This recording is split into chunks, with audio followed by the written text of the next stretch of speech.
wondered, what is the good life?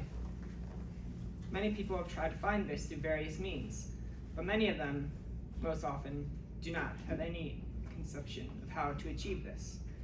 Luckily for us, Aristotle gives us a clear definition of how to find the good life. He says that the good life is happiness, and this isn't the happiness that is enjoyment or pleasure. It is a more fulfilling happiness. He says that happiness is an activity of the soul in accord with virtue within a complete life. He continues saying that nothing can add to happiness. Once happiness is achieved, nothing can add. It is like a cup of water. Once filled to the brim, no water can be added. But even Aristotle did not have a complete understanding of the good life. Rather, happiness and the good life are found in a synthesis of Aristotle's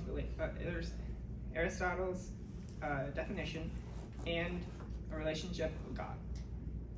Living a life in a relationship with God, as seen in David's self-reflective writings, the Psalms, allows for a person to achieve the good life by God's guidance and gives fulfillment available in nothing else.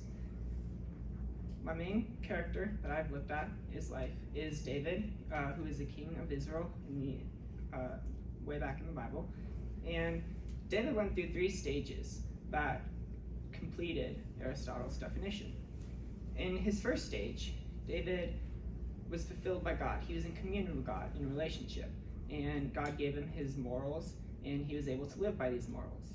But in his second stage, he questioned God, and this veered him off from God's morals, and so he had to look to himself.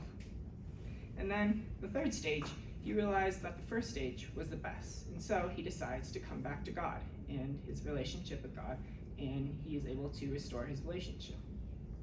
And all 3 of these stages show that through a complete life and examining our life, we can see that our relationship with God is what is best for man.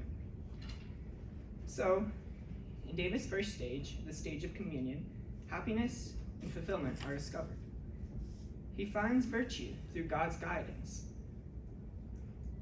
But first, David has to put God first rather than himself. And he is able to accept God's will and his moral guidance as his own. Psalm 16:11 says, "You make known to me the path of life. In your presence there is fullness of joy. At your right hand are pleasures forevermore." Through this virtue, David finds happiness and pleasure. And then David is able to act virtuously, how Aristotle has in his definition, and is able to complete that portion of Aristotle's definition. And this leads him to find fulfillment that he might not have found otherwise. One thing he finds fulfilling is that he is able to cast all of his worry and all of his troubles on God, rather than looking to himself for answers. His trust in God causes him to not be scared of anything in this world, because God will protect him. Psalms 23:4 says, "Even though I walk through the valley of the shadow of death, I will fear no evil, for you are with me." A perfect example of this stage of communion is the example of David and Goliath. Though Goliath was a lot bigger than David, David is able to defeat Goliath and win for the Israelites because he puts his faith in God rather than his own strength. But this brings us to our second stage, where David starts to question God, and he puts his own will first. And as he does this, his happiness fails because he has lost virtue. Psalm 13:2 says, "How long must I take counsel in my soul and have sorrow in my heart all the day?"